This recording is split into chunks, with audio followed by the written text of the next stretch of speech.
तो भरत जी दोनों हाथ जोड़े आंखें नीची करे खड़े हैं भारद्वाज जी के आश्रम में। मैं भरत का परिचय दे रहा हूं कि भरत है कौन। रामायण प्रेमी बड़ी गहराई से समझना। भारद्वाज जी ने भरत की तरफ देखा, बोले भरत तुम्हारा परिचय क्या है। भरत बड़े संकोच में खड़े हैं।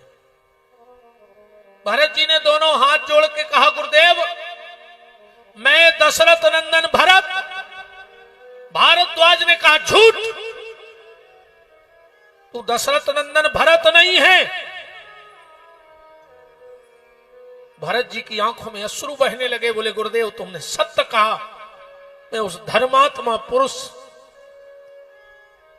दशरथ का बेटा होने के लायक हूं ही नहीं, मेरा ये परिचय होना ही नहीं चाहिए। बोले क्यों। बोले महाराज दशरथ का जो मैंने परिचय दिया वो तो ऐसे थे कि राम का वियोग ना सह पाए और अपने प्राण त्याग दिए, और मैं पापी भरत अभी तक जिंदा हूं, राम के वियोग में मरा नहीं, तो मैं दशरथ का पुत्र होने के लायक नहीं हूं।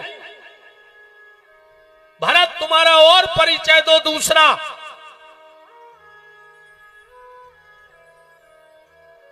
मैं राम का छोटा भाई हूं। भारद्वाज ने कहा, झूठ, तुम राम के छोटे भाई भी नहीं हो। भरत ने कहा, सत्य कहा गुरुदेव, मैं राम का छोटा भाई भी नहीं हूं। अरे कहां मर्यादा पुरुषोत्तम श्री राम और कहां यधम पापी भरत। भरत अपना परिचय दो। भरत ने सोचा, मैंने कहा दशरथ नंदन भरत, तो इन्होंने कहा झूठ। मैंने कहा रामानुज, तो कहा झूठ। तो अब मैं अपना असली परिचय दे दूं। बोले मैं कैकई नंदन भरत हूं। भारद्वाज ने कहा झूठ, तू कैकई नंदन भरत भी नहीं है। भरत ने कहा गुरुदेव जब मैं दशरथ नंदन नहीं हूं, मैं रामानुज नहीं हूं, मैं कैकई नंदन नहीं हूं, तो अब आप मेरा परिचय बताओ कि मैं कौन हूं। चौपाई पढ़ना रामायण प्रेमी। भारद्वाज जी कह रहे भरत के जाना मरम नहात प्रयागा, मैं तुम्हारा मरम जान गया कि तुम कौन हो। भरत जी बोले मैं तो अभी मिला हूं, आप कैसे जान गए। बोले राम को देख के जान गया कि भरत कौन है। जाना मरम नहात प्रयागा, मगन होत तुम रे अनुरागा। जानते हो जब राम लक्ष्मण यहां आए और स्नान करने गए, तो स्नान करने की विधि होती है, तीर्थ की विधि होती है। ऐसो नहीं कि गए घाट पे और भैंसों घाई धम उतर गए। तीर्थ की अपनी स्थिति है, अपनी मर्यादा है, अपना नियम है। जब भी किसी तीर्थ में स्नान करने जाओ, पहला नियम साष्टांग दंडवत करो घाट पे जाके। पहला नियम तीर्थ का साष्टांग दंडवत करो। दूसरा नियम, दंडवत के बाद वहां की रज को उठा के अपने माथे पे लगाओ, मिट्टी को, क्योंकि न जाने उस रज में कौन ऋषि मुनि संत महात्मा देवता निकल गए हो, उनके चरणों के स्पर्श हो गया हो। तो पहले तीर्थ में जाके साष्टांग दंडवत करो। दूसरा, वहां की रज उठा के माथे पे लगाओ।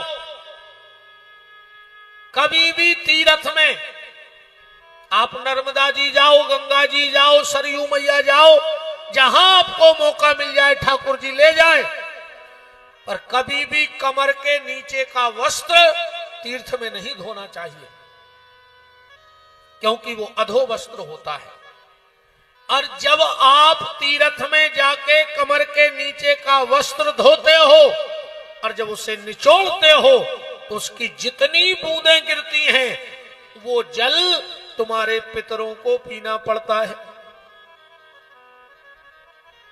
पितरों को पीना पड़ता है। इसलिए कभी भी अधो वस्त्र धोकर निचोड़ना नहीं चाहिए। तीसरा अपराध, कभी भी स्नान करने के बाद कपड़े से शरीर को नहीं पोंछना चाहिए। वो जल अपने आप हमारे शरीर में सूखना चाहिए, वरना तीर्थ का अपमान हो जाएगा। तुम नर्मदा जी स्नान करवे गए और जल हाथों से पोंछ पांच के माए फेंक आए, क्या मतलब निकला? पांचवा अपराध, कभी ये मत करना, कभी भी तीर्थ को पीठ नहीं बतानी चाहिए।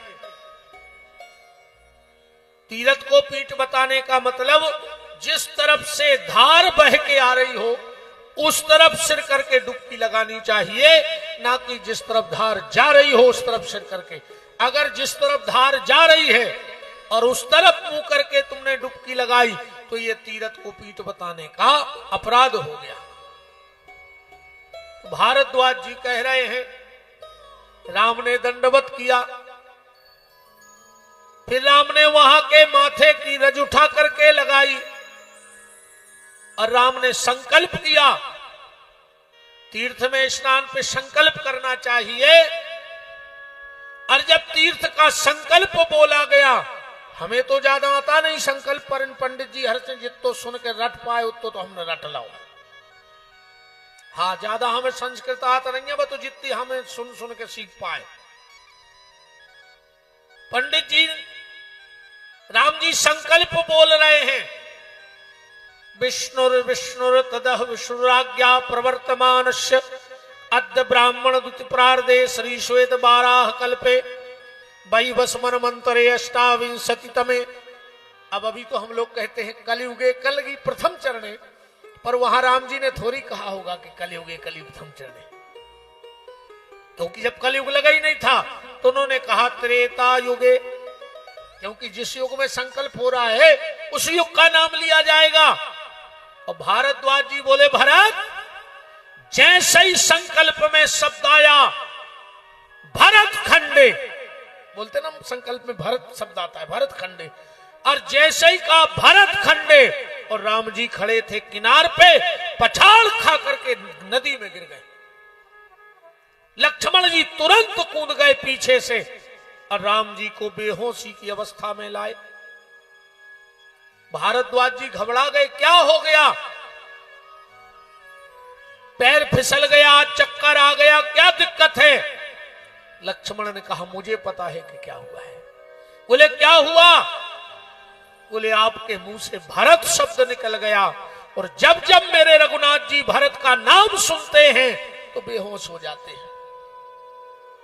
के अपरंपार भरत की महिमा, अपरंपार भरत की महिमा, को कर सकत बढ़ाई, और ले ले नाम कहत रघुबर, नहीं भूमि भरत संभाई। राम जी खुद चिल्ला चिल्ला के कहते थे कि दुनिया में भरत जैसा भाई हो ही नहीं सकता है। भारद्वाज जी ने कहा, लक्ष्मण वैद बुलाएं, हकीम बुलाएं। लक्ष्मण ने कहा, नहीं, ना वैद बुलाने की आवश्यकता है ना हकीम, वो दवाई मेरे पास है जिससे ये ठीक हो जाएंगे। लक्ष्मण जी कान के पास गए, रघुनाथ जी तो बेहोश पड़े हैं।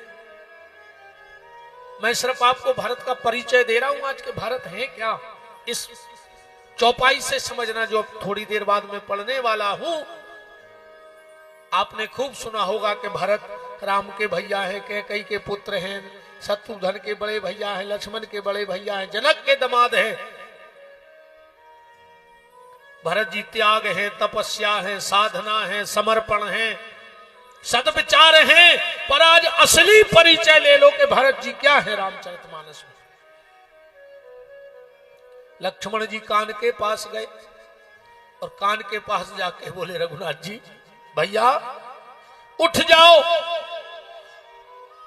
अगर ये खबर धोखे से अयोध्या पहुंच गई और भरत भैया के कानों में ये शब्द पड़ गया कि आपको कुछ हो गया है, तो वो भरत अपने आप को जिंदा जला देगा और तुम भरत जैसे भाई को खो दोगे। और जो इतना कहा, राम जी तुरंत उठ के बैठ गए, बोले लक्ष्मण कहां है मेरा भरत? लक्ष्मण ने कहा बस इनकी ये दवाई है, एक बार कोई इनके कान में भरत कह दे तो बेहोश, और दूसरी बार कोई भरत की याद दिला दे तो ये होश में आ जाते हैं। तो भारद्वाज जी भरत से कह रहे कि भरत तेरा परिचय दशरथ नंदन नहीं है, रामानुज नहीं है, कैकेयी नंदन नहीं है। मैंने जाना है कि तू कौन है। कौन है? कि जाना मरम नहात प्रयागा, ओ मगन होत तुमरे अनुराग। जानते हो भरत, दुनिया जब इस तीरथ में आती है और डुबकी लगाती है तो भगवान का भजन करती है, पर जब वो भगवान इस तीरथ में आया और डुबकी लगाया तो वो भरत भरत कर रहा था। हाँ, चौपाई लिखी, आप पढ़िए कि भारत सरस को राम सनेही, और जग जप राम राम जप जे। एक बार क्या हुआ, राम जी गए थे जंगल में, माता सीता बैठी थी और लखन लाल जी आ गए और मां के चरणों में बैठ गए। क्योंकि लक्ष्मण चरणों ही में बैठते हैं, बहुत ध्यान से बात को समझना। सुंदरकांड में एक चौपाई आई है, और जिसने कभी सत्संग ना किया हो, गुरु कृपा ना मिली हो, साधु का संग ना किया हो, वही मूड व्यक्ति उस चौपाई का अर्थ गलत कर सकता है। पर जिसने संत सभा में प्रवेश पाया है, सदगुरु के चरणों में बैठा है, वो कभी अर्थ का अनर्थ नहीं करेगा। एक चौपाई है, आप ध्यान से सुनना।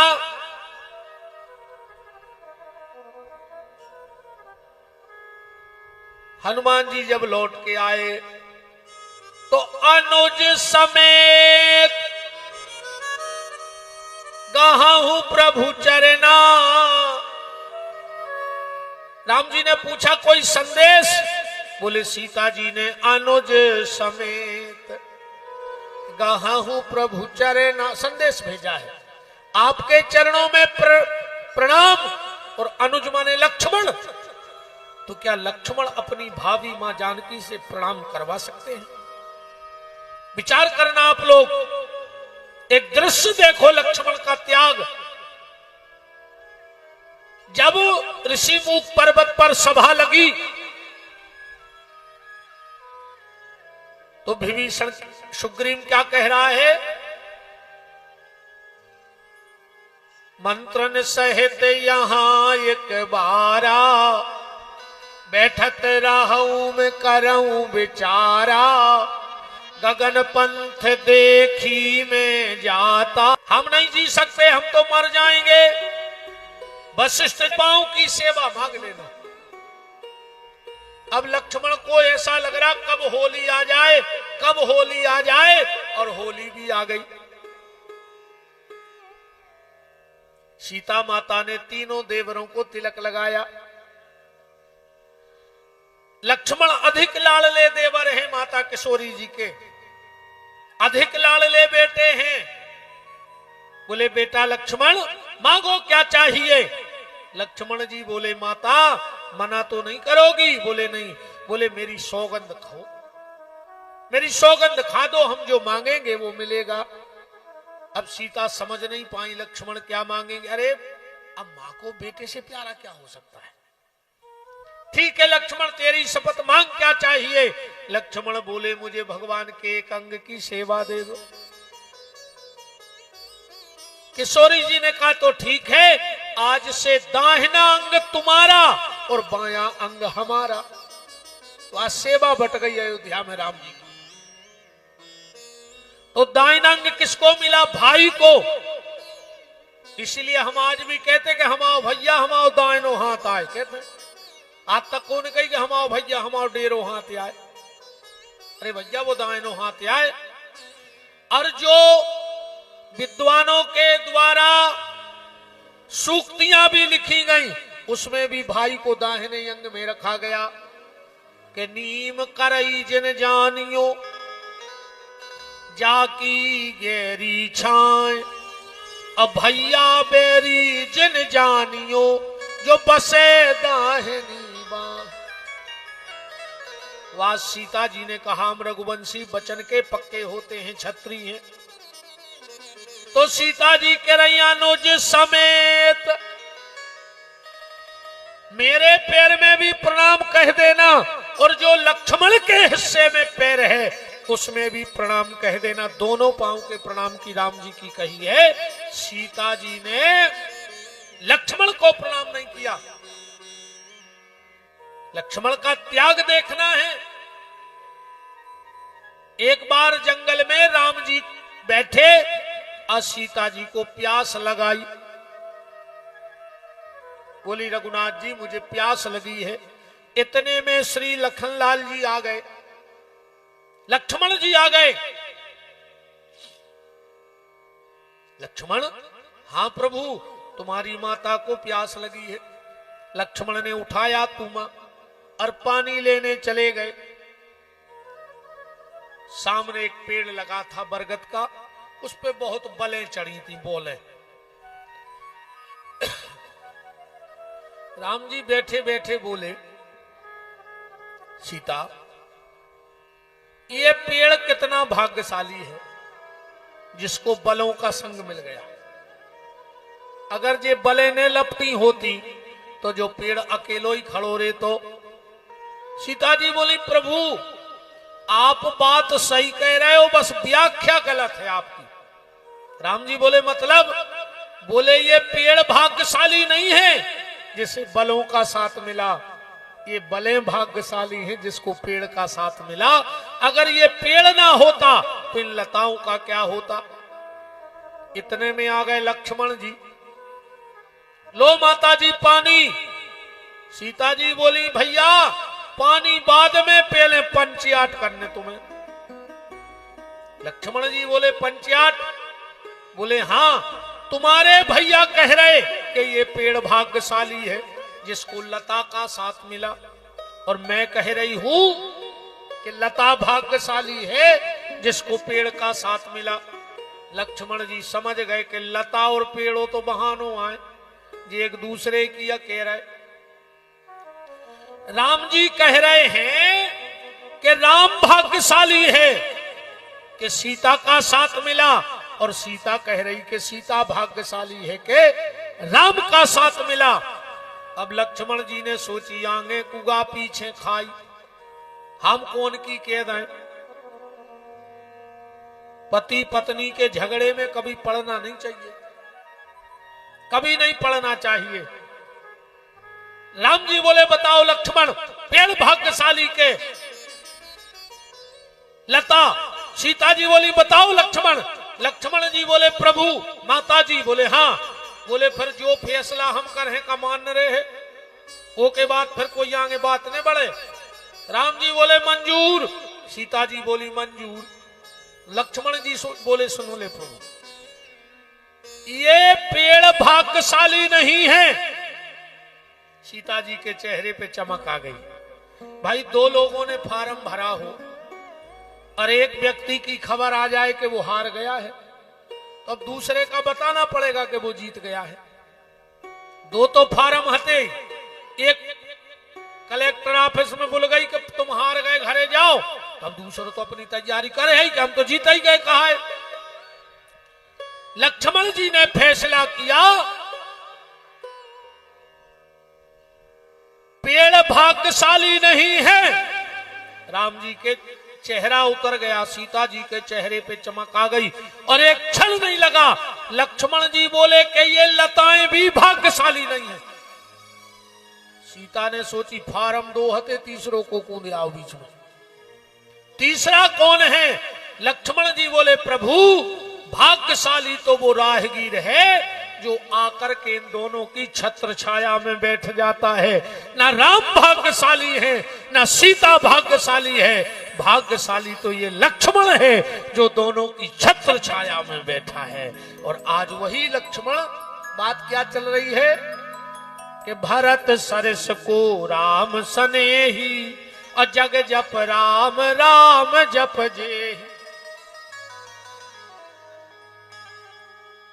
लक्ष्मण जी चरणों में बैठ गए, राम जी थे नहीं। लक्ष्मण ने कहा मां अगर मेरा एक अपराध क्षमा हो जाए तो आज मैं एक बात पूछना चाहता हूं। सीता ने कहा बेटा लक्ष्मण पूछो, क्या पूछना है? लक्ष्मण जी बोले मां जब आप और भैया पर्ण कुटी में शयन करने चले जाते हो तो मेरी ड्यूटी क्या है? रात भर पहरा देना, कुटिया के चारों तरफ घूमना। तो मां ये मत समझना कि हम तुम दोनों की बातें कान लगा के सुनते हैं, पर मां जब मैं रात में पहरा देता हूं तो मुझे भीतर से सिसकने की आवाज आती है। अब आप बताओ आप रोती हो कि भैया रोते हैं? सीता ने कहा लक्ष्मण हमारी मत बताना, तो एक बात कहें। बोले क्या? बोले प्रभु दिन भर तो सब में कि मैं कैसी पत्नी हूं जो अपने पति की आंखों के आंसू का इलाज नहीं कर पा रही हूं। जानते हो पूरी रात रोते हैं और सिर्फ एक शब्द उनके मुंह से निकलता है, भरत भरत भरत, मेरा भरत, प्यारा भरत, मेरा भरत। और लक्ष्मण जब सुबह होता है आंखों के आंसू साफ करके और किवाड़ खोल के मुस्कुराते हुए बाहर आ जाते हैं। इतने में राम जी भी आ गए। राम ने कहा लक्ष्मण क्या बात है, आज मां बेटे में कौन से विषय की गहन चर्चा चल रही है? लक्ष्मण चरणों में गिर पड़े, बोले प्रभु एक बात बताओ, आप रात भर रोते हो? हाँ रोता हूं, क्योंकि राम झूठ नहीं बोलते हैं। हाँ मैं रोता हूं। लक्ष्मण ने कहा भैया कोई उपाय नहीं है कि आप रोए ना? राम ने कहा एक उपाय है दुनिया में, अगर कोई कर दे तो। अगर एक उपाय लक्ष्मण किसी ने कर दिया तो मैं वचन देता हूं ये राम कभी नहीं रोएगा। लक्ष्मण ने कहा भैया आदेश करो, मैं कुछ भी कर सकता हूं पर आपकी आंख में आंसू नहीं देख सकता, और आज का भाई सगे भाई को मुस्कुराते हुए नहीं देख सकता। पहले का भाई भाई की आंख में आंसू नहीं देख सकता, और आज का भाई भाई को मुस्कुराते हुए नहीं देख सकता। लक्ष्मण ने कहा भैया आदेश करो, एक बार भर बता दो। राम ने कहा तो लक्ष्मण अयोध्या चला जा, नंदी ग्राम में, और उस भरत से कह दे कि वो रात में नंदी ग्राम में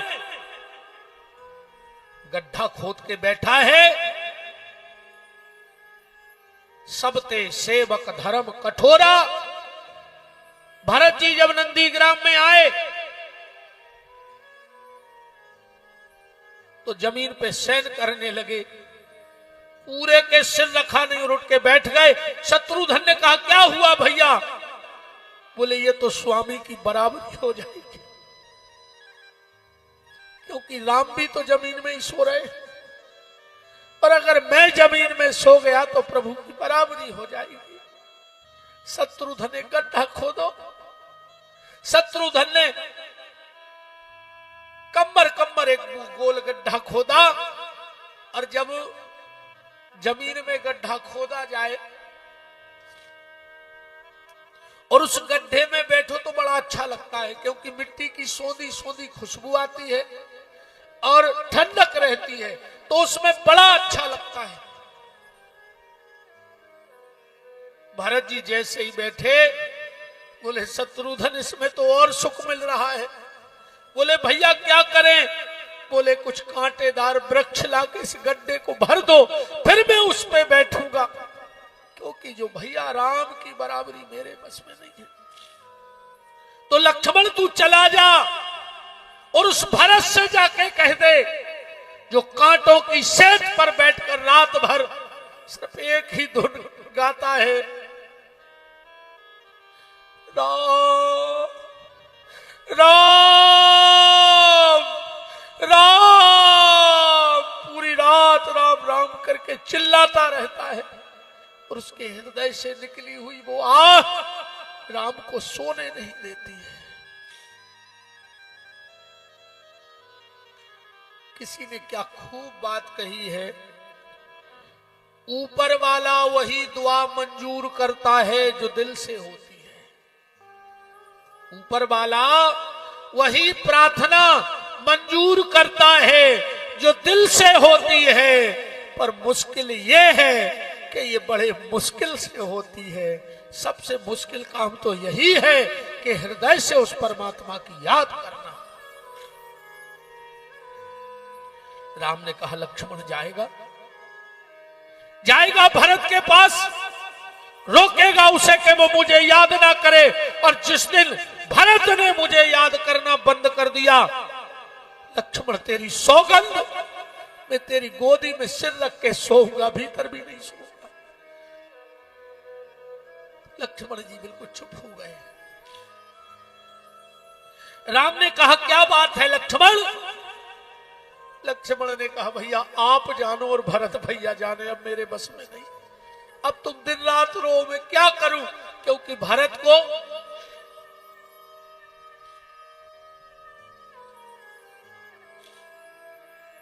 मनाया नहीं जा सकता है।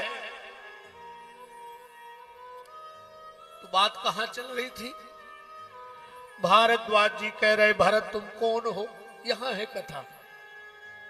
आज भरत का परिचय दे रहा हूं कि भरत जी हैं कौन। के मगन होत तुमरे अनुरागा,